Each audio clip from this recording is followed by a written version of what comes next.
1000 tahun dibakar tuh nafsu.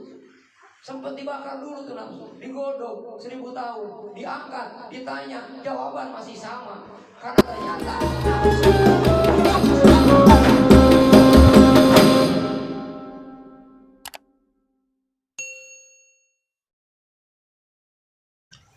Bismillahirrahmanirrahim. Assalamualaikum warahmatullahi wabarakatuh. Waalaikumsalam warahmatullahi wabarakatuh. Alhamdulillahilladzi arsala rasulahu bil huda wa dinil haqqi liyudhhirahu 'ala dini kullihi wa kafa billahi shahidan.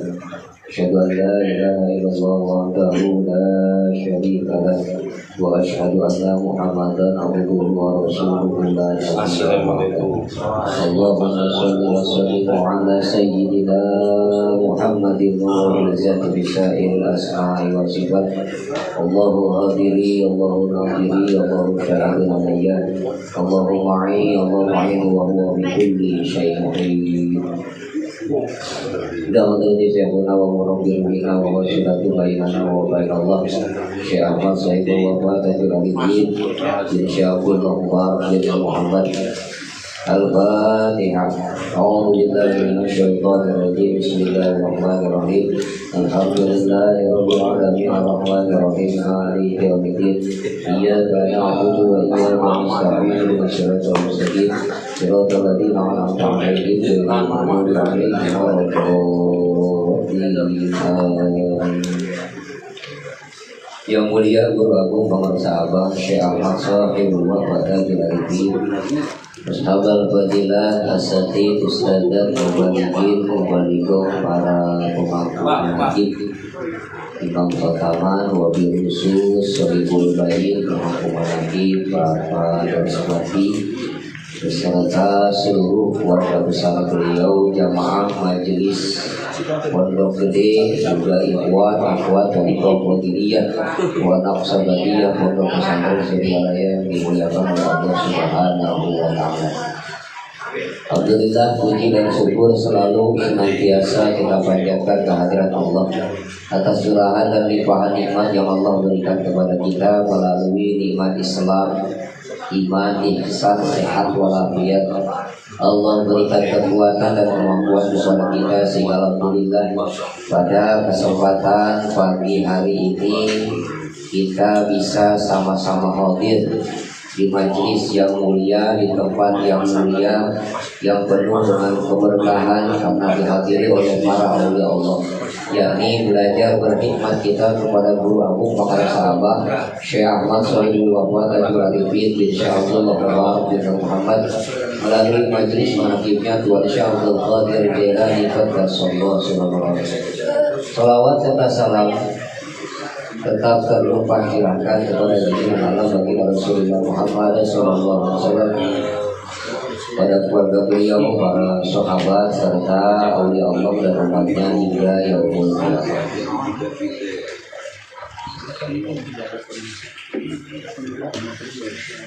Hadirin ikhwan wal akhwat kaum muslimin wal muslimat hadanallahu wa iyyakum ajma'in.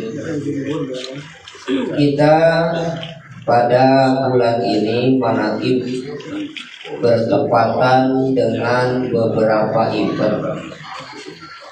Event yang pertama yakni berbahagialah kita umat Islam sedunia, yaitu dengan dihadirkannya atau dilahirkannya baginda Rasulullah Muhammad SAW sebagai panutan kita, teladan kita, soi teladan buat kita, sekaligus sebagai rahmatan lil alamin buat seluruh umat manusia, yaitu maulid baginda Rasulullah Muhammad SAW, yang mana ini adalah fasilitas yang Allah berikan kepada kita agar senantiasa kita makhluk yang diciptakan oleh Allah, yang disempurnakan, yang dimuliakan, kembali kepadanya dalam keadaan sempurna, baik fitrah jismaniyah dan ruhaniyahnya. Yaitu Allah Subhanahu wa taala mengabadikan di dalam Al-Qur'an, alladzi arsala rasulahu bil huda wa dinil haqq liyudhhirahu 'ala dini kullihi wa kafa billahi shahida. Yaitu Allah Subhanahu wa taala arsala rasulah, telah memberikan ketetapan rasulah atas utusan Allah itu. Pertama, al-huda, petunjuk. Jadi semua petunjuk dari Allah, semua ajaran yang diberikan oleh Allah diturunkan berdasarkan legalitas dari Allah. Arsala kepada siapa? Kepada Rasulullah, utusan itu. Dengan apa? Dengan bimbingan yang Allah turunkan kepada dirinya, yaitu bimbingan yang disebut dengan dinil, ajaran agama yang benar.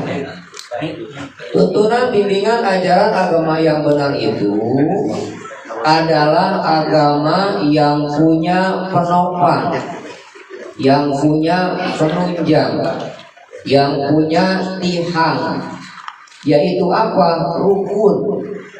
Rukun di dalam agama atau arkanuddin, yang pertama adalah Islam, yang kedua iman, yang terakhir adalah ihsan. Islam itulah yang menjadi aturan pertama yang harus kita jadikan pedoman dalam kehidupan kita. Dalam Islam ada kesaksian, dua kesaksian kepada Allah dan Rasulnya. Kesaksian kepada Allah dan Rasulnya diaplikasikan dalam bentuk ibadah, yaitu sholat, puasa, zakat, dan haji. Ada lagi iman. Iman berkaitan dengan hubungan antara Allah, hubungan antara sang Khalik dengan makhluknya. Hubungan antara Allah sebagai Khalik dan makhluk yang diciptakan oleh Allah Subhanahu wa taala. Kaitan yang berkaitan antara satu dengan yang lainnya supaya bisa masuk bimbingan Allah ke dalam dirinya. Melalui apa? Yaitu rukun ihsan. Rukun ihsan inilah yang jarang orang bisa memahami dan mengerti tentang bagaimana bisa mengantarkan, merasakan bahwa adanya bimbingan Allah Subhanahu wa taala dalam kehidupannya. Maka di situ Allah Subhanahu wa taala menjadikan panutan Rasul Muhammad SAW sebagai teladan buat kita. Laqad kana lakum fi Rasulillahi uswatun hasanah. Sungguh benar-benar telah ada dalam kepribadian Rasul, dalam diri Nabi Muhammad, yaitu teladan yang baik. Jadi di sini dibagi dua. Yang pertama, ada kriteria seorang nabi, seorang rasul, yaitu uswatun hasanah. Lalu yang kedua ada lagi kriteria umatnya. Kriteria umat yang uswatun hasanah, yang meneladani beliau itu adalah liman kana yarjullaha wal yaumul akhirah wa dzakarallaha katsira.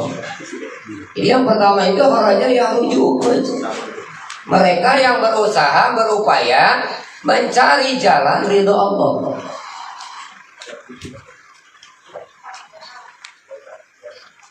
Mencari maghfirah daripada Allah Subhanahu wa ta'ala melalui mereka-mereka yang sudah lebur bersama dengan Allah Subhanahu wa ta'ala. Maka disitulah yang pertama diperlukan yang namanya metode atau thariqah. Lalu yang kedua diperlukan yang namanya pembimbing. Seorang yang bisa membimbingkan rohanianya dalam amaliyah ibadahnya untuk menyempurnakan keislamannya, untuk menyempurnakan ketauhidannya kepada Allah Subhanahu wa taala, yang disebut adalah seorang mursyid. Lalu yang ketiga adalah ajarannya. Berupa apa? Aurat, wirid, amaliyah, Bahkan di dalamnya ada sunnah-sunnah seorang mursyid. Hadirin para walawat kaum muslimin wal muslimat hadanallahu wa iyyakum ajmain. Maka kriteria yang kedua umat Muhammad yang uswatun hasanah itu adalah wal yaumul akhir. Dia sibuk, yang disibukkan dengan perkara-perkara mencari jalan bagaimana supaya bisa pulang. Mencari jalan pulang supaya bisa selamat sampai ke alam yang terakhir, yaitu alamul akhir. Melalui apa? Melalui metode yang disebut dengan wa dzakarallaha katsira. Memperbanyak ingat dia kepada Allah Subhanahu wa taala. Di sini Allah Subhanahu wa taala menurunkan sosok teladan baginda Nabi Muhammad SAW yang di zamannya ketika itu, di masa-masa mereka yang di masa-masa kita sekarang, di akhir zaman, walaupun kita tidak hidup di masa beliau, kita berkesempatan hidup di masa aulianya, di masa orang-orang yang soleh, di masa mereka-mereka yang dikasih oleh Allah. Yaitu siapa? Ala inna awliya Allah la khawfun alaihim wa la hum yahzanun. Bahkan di dalam Manqobah disebutkan tadi, Tuan Syabdul Qadir Jalani kata Sallallahu itu mewarisi akhlaknya baginda Nabi Muhammad Sallallahu Alaihi Wasallam. Nah, karena akhlaknya diwarisi seorang nabi, kepribadiannya, sifat dan sikapnya diwarisi dalam dirinya sosok seorang nabi, maka kita ikut kepada siapa yang dijadikan oleh kita sebagai wasilah menuju Allah. Bagaimana supaya kita bisa sampai, supaya kita bisa berwasilah, supaya kita bisa ikut, supaya kita bisa terbawa? Ada di dalam Al-Quran, Allah abadikan dalam surat Al-Imran ayat 31. Qul in kuntum tuhibbunallaha fattabi'uni yuhibbukumullah wa yaghfir lakum dzunubakum wallahu ghafurur rahim.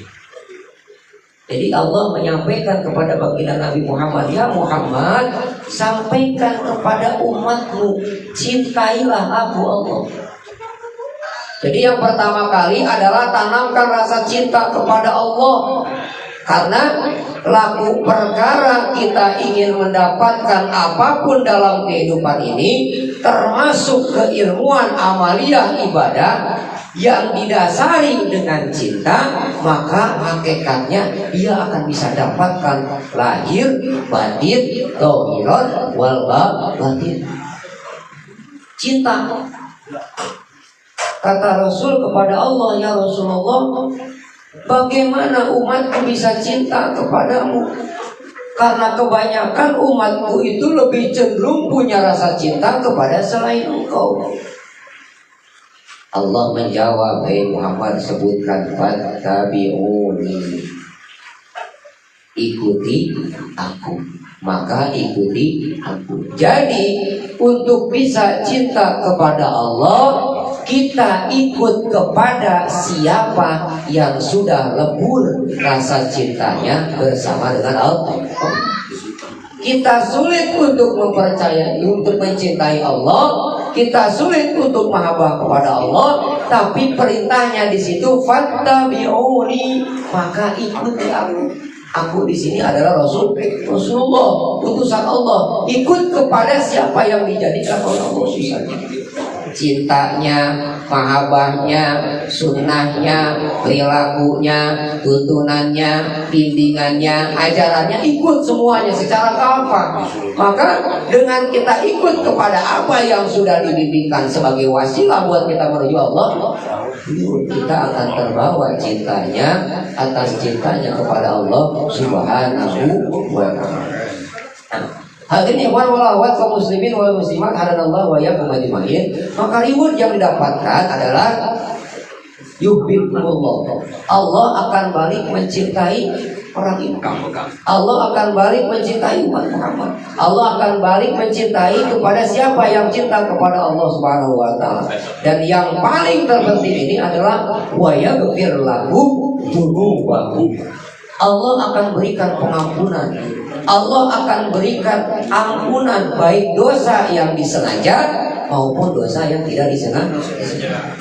Jadi metodenya adalah kita mengharap ridho Allah, kita mengharap ampunan dari Allah. Tanamkan rasa cinta kepada Allah melalui cintanya kita kepada mereka yang sudah lembur bersama dengan Allah.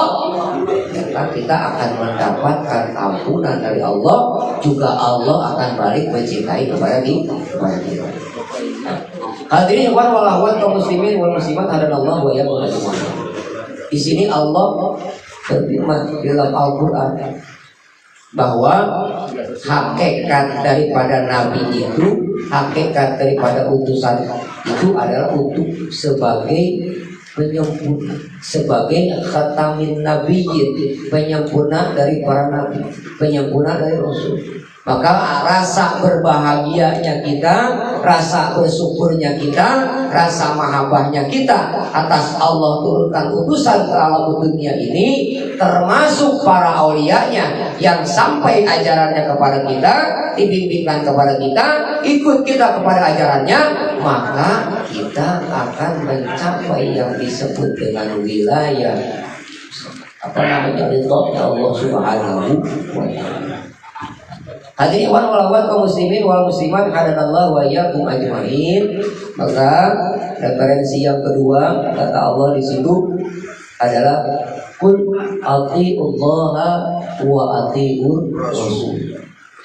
Jadi bisa ikut kita kepada Allah, bisa taat kita kepada Allah, bisa bertakwa kita kepada Allah dengan ikut takwanya kita kepada mereka yang sudah jelas takwanya menurut Allah Subhanahu wa ta'ala. Maka oleh karenanya senantiasa Guru Agung Pengarang Sahabat memberikan bimbingan kepada kita, terutama bimbingan yang berkaitan dengan ajaran, bimbingan yang berkaitan dengan amalan yang disebut sebagai arkanuddin, sebagai penunjang dalam agama. Islamnya, kesaksian kepada Allah dan Rasulnya bukan hanya kesaksian sebatas diucapkan dengan lisan, sekaligus menjadi saksi kelak di hadapan Allah atas kesaksian kita kepada Allah dan Rasulnya. Namanya syahadat, kesaksian kepada Allah, syahadat kesaksian kepada Rasulullah tidak akan menjadi kuat kalau tidak ada saksi. Nah, bersyukur kita kepada Allah, kita sudah punya saksi atas kesaksian kita kepada Allah dan Rasulnya. Siapa yang menjadikan wasilah bimbingannya, siapa yang menjadi wasilah jalannya menuju Allah Subhanahu wa ta'ala. Lalu yang kedua bab sholat. Dalam sholat ada yang namanya niat. An-niyatu huwa qasdu syai'in muhtaranan bi fi'li. Apa itu niat? Sinkronnya adalah menyatukan, ya, menyelaraskan, menyinkronkan antara perkataan dengan perbuatan, antara jismani dengan ruhani, dengan kalimat yang disebut dengan kalimatun thayyibah, kalimat ikhlas, yaitu kalimat la ilaha illallah Muhammadur Rasulullah. Hanya beliau baginda Rasul itu Sayyidul Anbiya. Beliau baginda Rasul itu sebagai pemberi syafaat yang diberikan oleh Allah kewenangannya. Nah, agar kita bisa mendapatkan syafaat dari baginda Nabi, amalkan apa-apa yang diamalkan bukan hanya diperintahkan oleh Allah. Jadi ternyata ada Allah memberikan perintah yang tidak diamalkan oleh Allah, hanya cukup diamalkan oleh hambanya, oleh makhluknya. Tapi ada juga perintah Allah yang Allah sendiri mengamalkannya. Apa? Sholawat. Innallaha wa malaikatahu yusholluna 'alan nabi ya ayyuhalladzina amanu shollu 'alaihi wa sallimu taslima. Sesungguhnya Allah dan malaikatnya Allah itu bersolawat kepada baginda Nabi.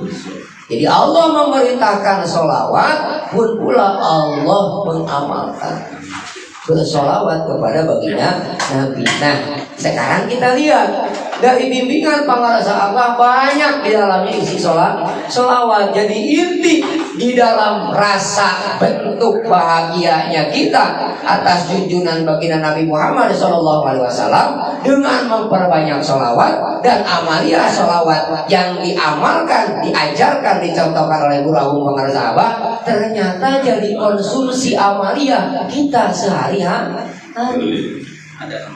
Coba kita lihat di dalam amalan harian, di dalam amalia mingguan, di dalam amalia bulanan, itu isinya banyak sholawat.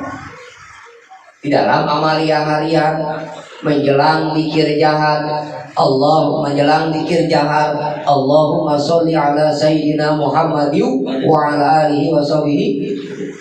Sebelumnya kita buka dengan hadrah kepada baginda Nabi dan para keluarganya dan para keturunannya. Terus kita bersolawat kepada Nabi. Sebelumnya kita hadrah dan disertakan permohonan ampun kepada Allah Subhanahu wa Ta'ala melalui sholawat atas Nabi. Astagfirullahaladzim. Karena di ayat tadi juga disebutkan di ending ayatnya, ya, wa yaghfir lakum dzunubakum wallahu ghafurur rahim.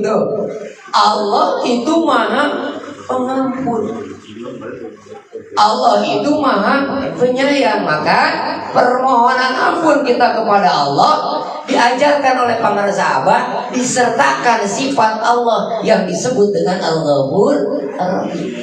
Astagfirullahaladzim. Allahumma sholli ala sayyidina Muhammad wa ala alihi wa sahbihi. Baru di situ kita bermunajat kepada Allah. Ilahi anta maqsudi wa ridaka matlubi a'tini mahabbataka wa ma'rifataka. Nah, kita munajatnya dua.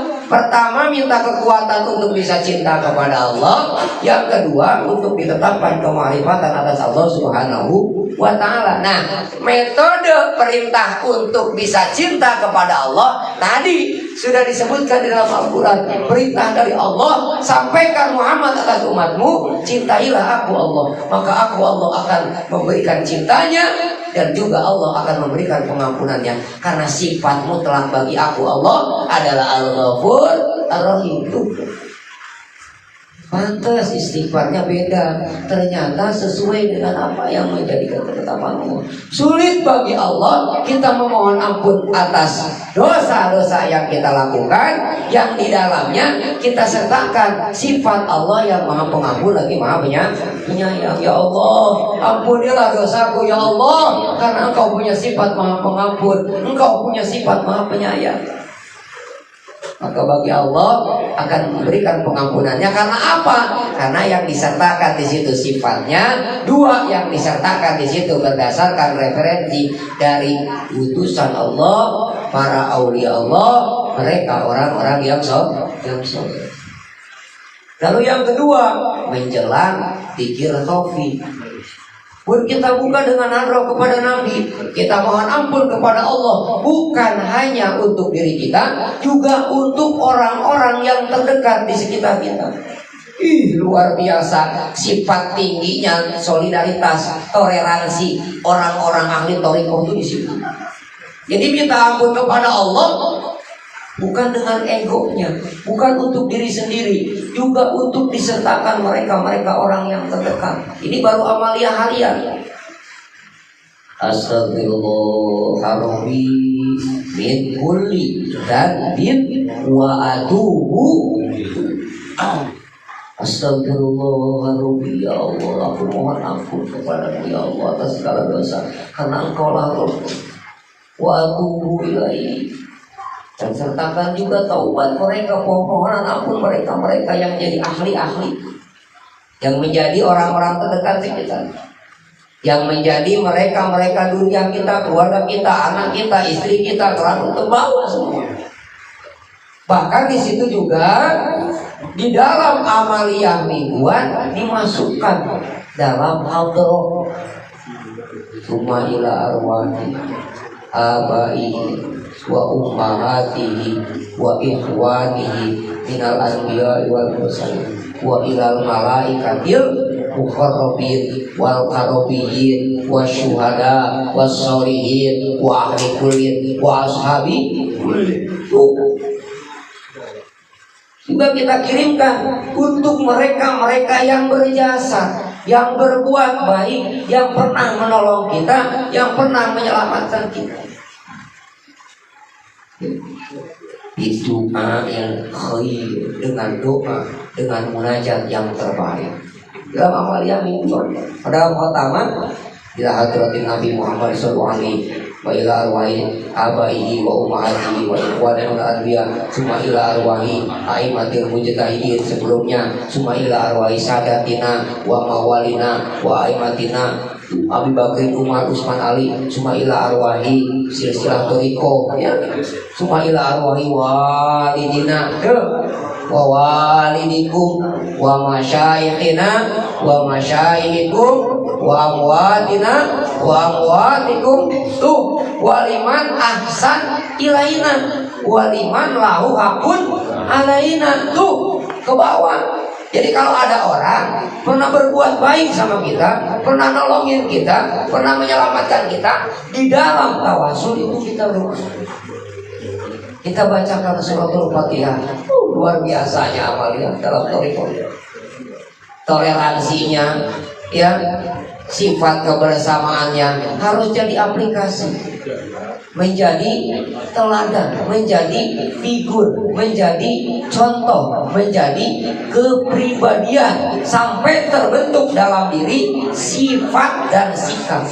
Karena itulah yang menjadi tujuan Allah menurunkan utusan liutami makarimal akhlak, untuk menyempurnakan akhlak.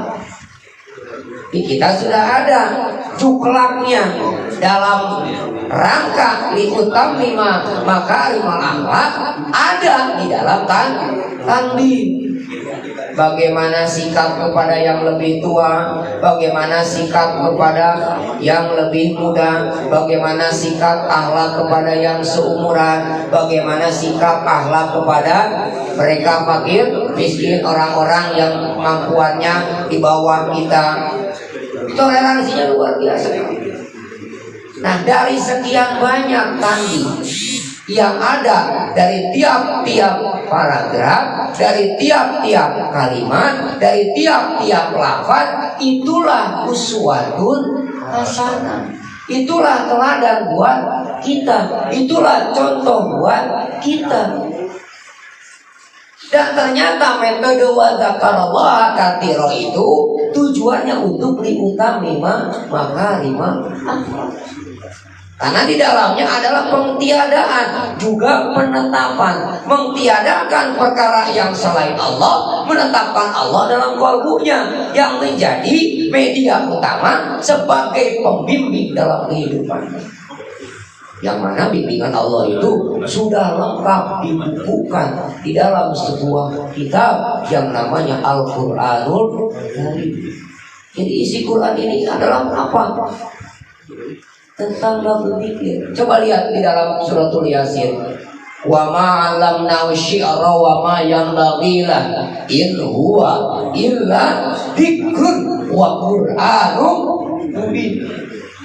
Allah berfirman, "Hai Muhammad, aku Allah tidak mengajarkan syair kepadamu, tidak mengajarkan perkara-perkara bahasa-bahasa, kata-kata pujangga, melainkan yang aku ajarkan kepadamu, hai Muhammad, illa dzikrun, satu, wa qur'anun mubin."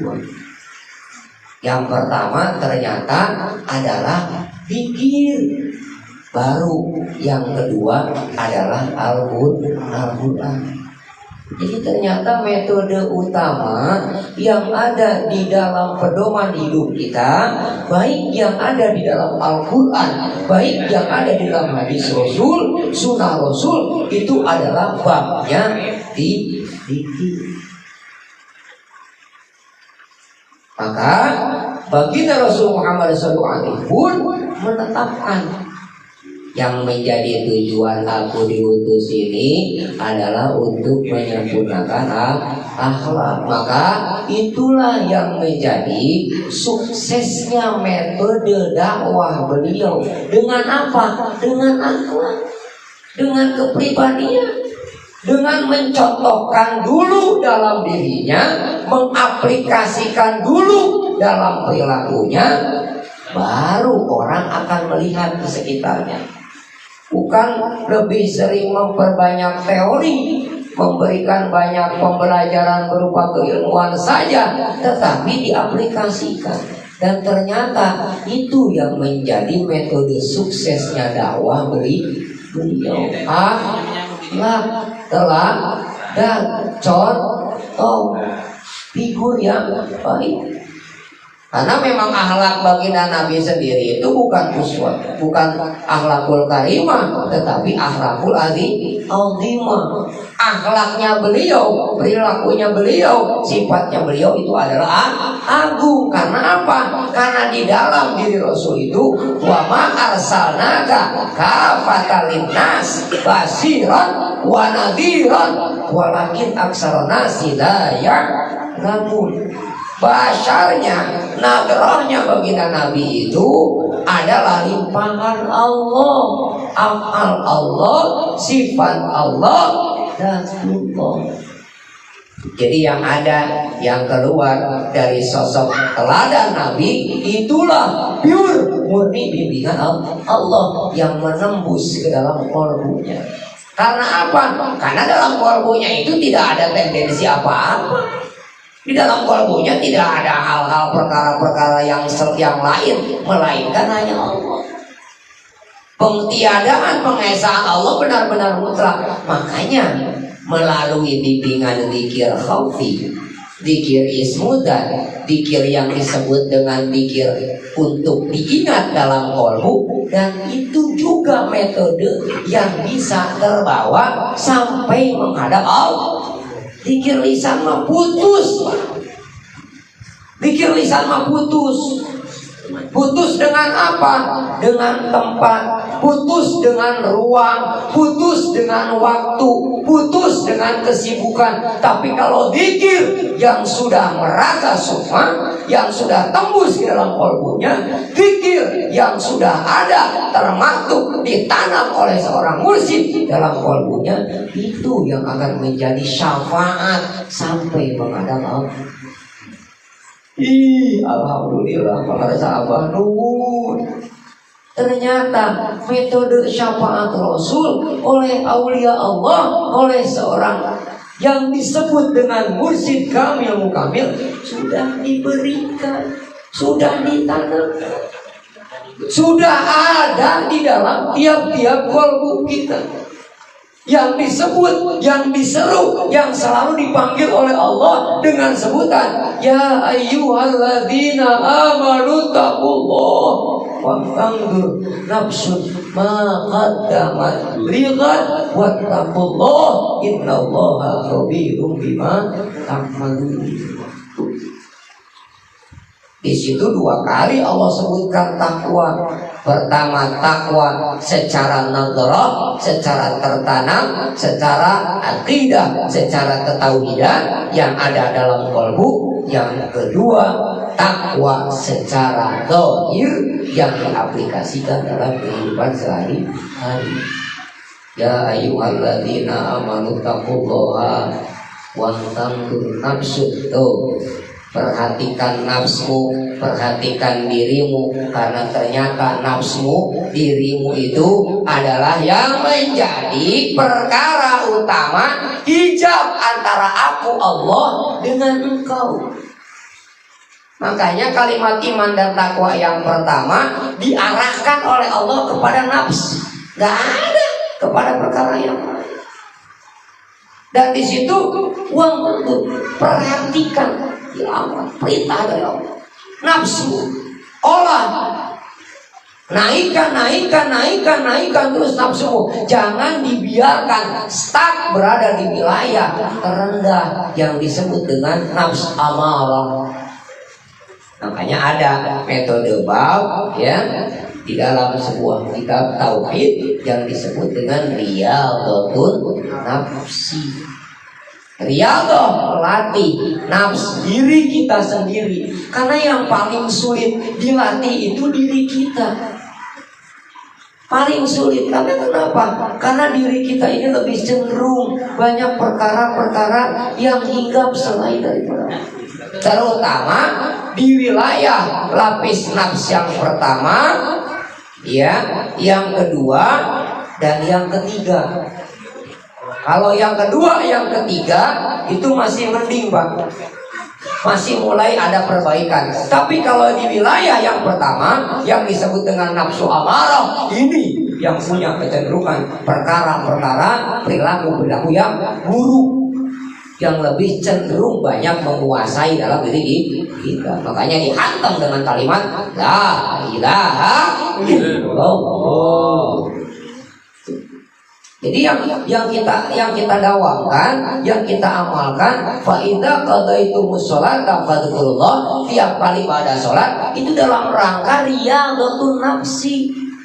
Dan itu perintah Allah, wa tangdur nafs ma qaddamat ligon, untuk bekal kehidupan kamu juga kelak di hari akhir. Itu dari Allah. Ternyata berangkatnya, Pak, mohon maaf, kita bisa selamat, kita bisa mendapatkan syafaat, kita bisa punya bekal di hari akhir. Itu tergantung bagaimana kita menjaga, memperhatikan, mengolah nafsu diri kita sendiri.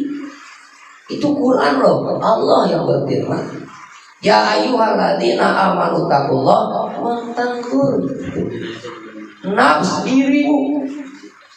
Bahkan untuk mengenal Allah juga dalam hadis qudsi yang disebut pertama apa? Ini kita sendiri.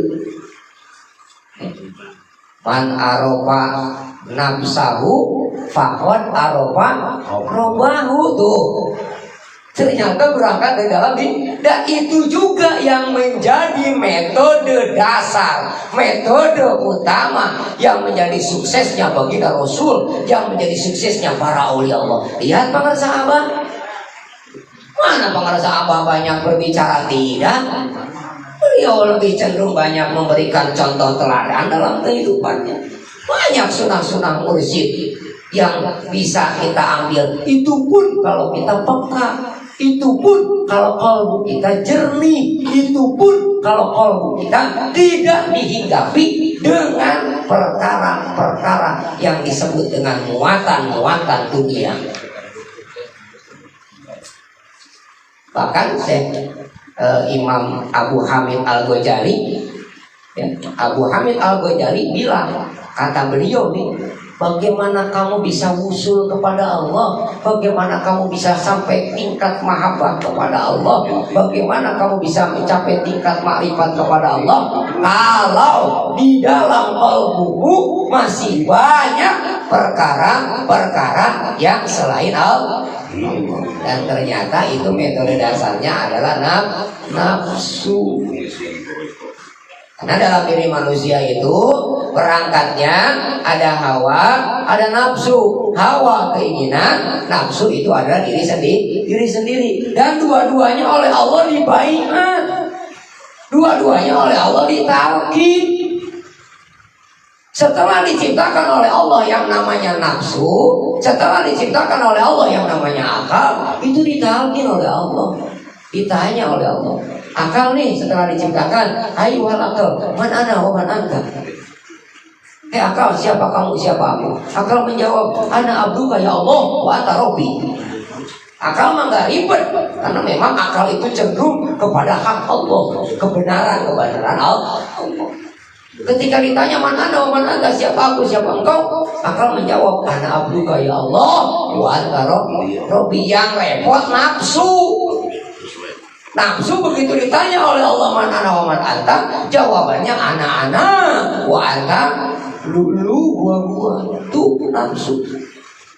Makanya oleh Allah itu nafsu digodok, ditenggelamkan di dalam 1000 tahun, dibakar tuh nafsu. Sempat dibakar dulu tuh nafsu, digodok 1000 tahun, diangkat, ditanya, jawaban masih sama. Karena ternyata nafsu itu tidak bisa dilawan, tidak bisa diberikan metode dengan kekerasan. Ngedidik nafsu, membimbing nafsu tidak bisa dengan sifat nar, panas. Gak bisa. Yang ada bukinya ngangang tidak bahasa. Membimbing nafsu dengan nafsnya, dengan narnya, dengan amarohnya, itu tidak akan selesai. Yang ada akan bikin liar itu nafsu. Ditenggelamkan lagi oleh Allah ke dalam bahrul ju'.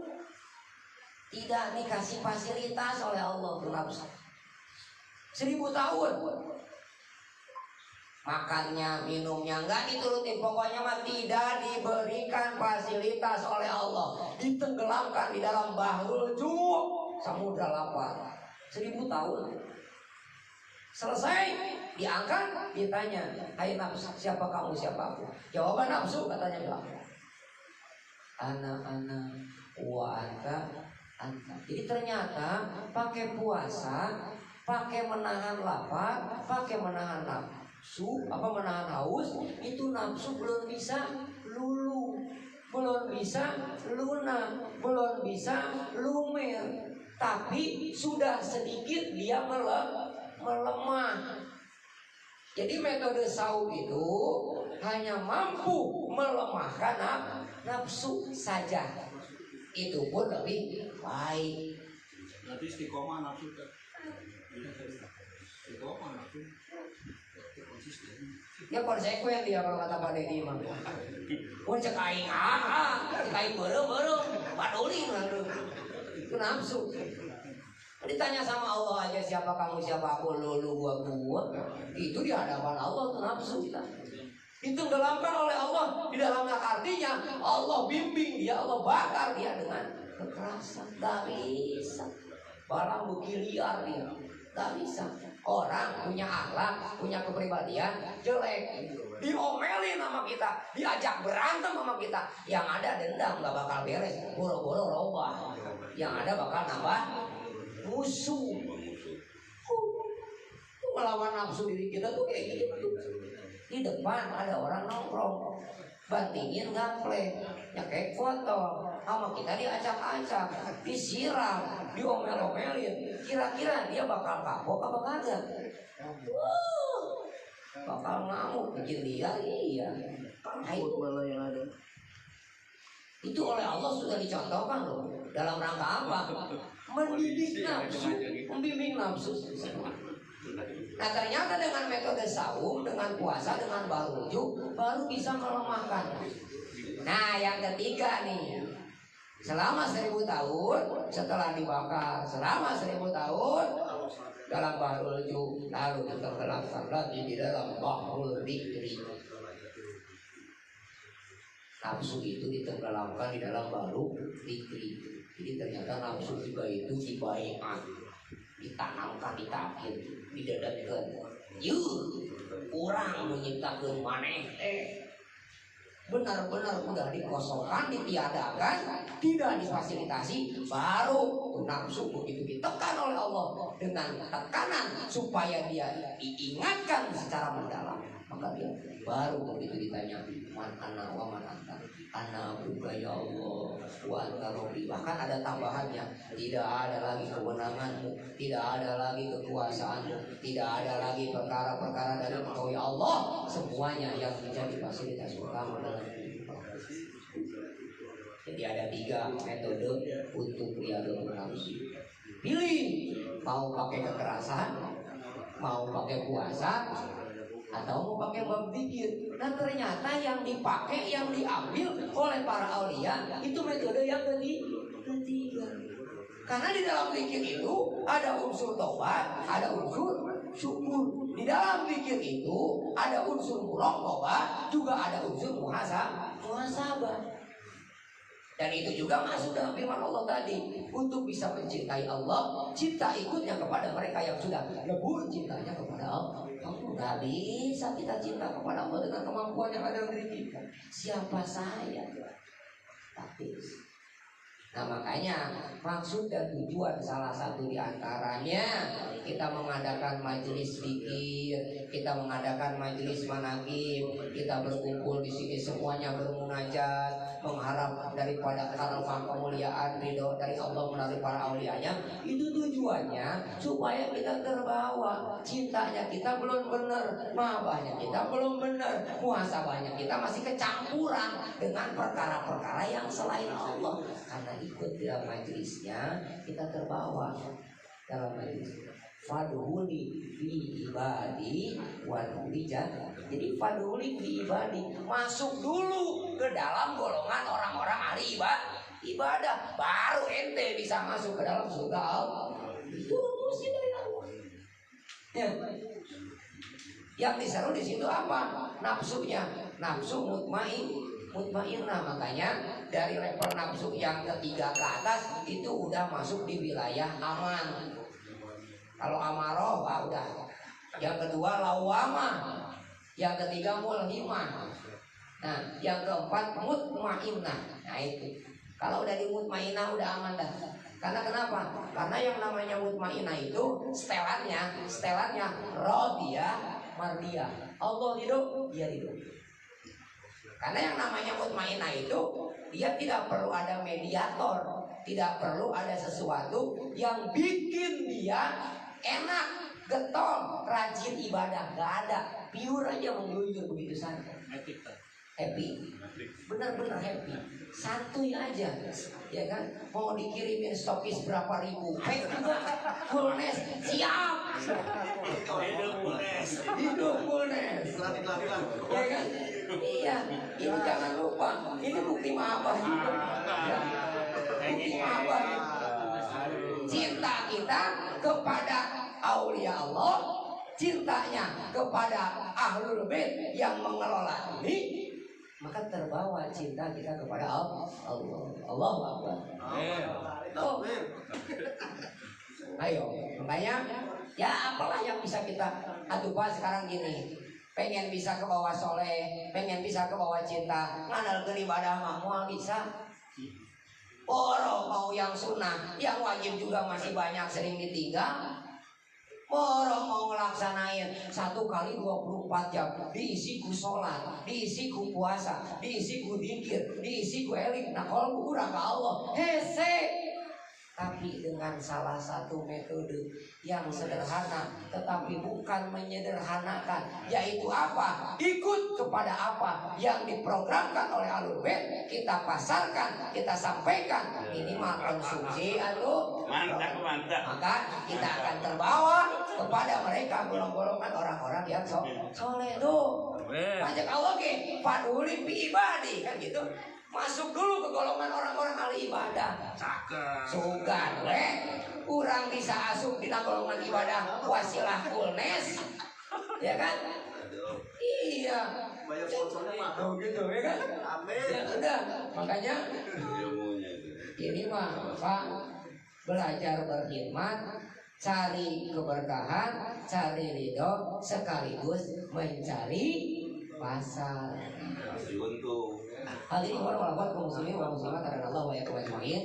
Karena zuhur jam 12 kurang 11.38. Jadi saya simpulkan saja bahwa utama dalam rangka Maulid Nabi itu adalah membangun rasa cinta, membangun rasa mahabbah, terciptanya bahagia kita kepada Rasul Muhammad SAW yang dilahirkan untuk menjadi pembina rahmatan lil alamin dengan metode yang disebut dengan akhlaqus uswatul hasanah, dengan teladannya beliau, dengan akhlak beliau, sehingga terciptalah sosok diri kepribadian nafs yang berada di wilayah ridhonya Allah Subhanahu wa taala melalui mereka-mereka yang sudah lebur cintanya bersama dengan Allah Subhanahu wa taala, lebur ma'rifatnya bersama dengan Allah Subhanahu wa taala.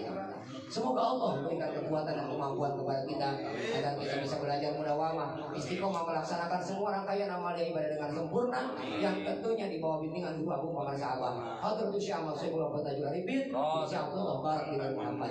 Walhasil ending kita kelak husnul khotimah, menghadap Allah dalam keadaan hijrah dan ma'rifat. Rabbana aftah bainana wa baina qaumina bil haqqi wa taqwal batin. Rabbana atina min jalan barakah wa taqabbal mudirin. Rabbana atina fid dunya hasanah wa fil akhirati hasanah wa qina adzabannar. Wa atasimu bihamdillah. Kurang lebihnya mohon maaf, mudah-mudahan apa yang disampaikan walaupun singkat ada manfaatnya dan bisa sama-sama kita. Ya, wassalamualaikum warahmatullahi wabarakatuh.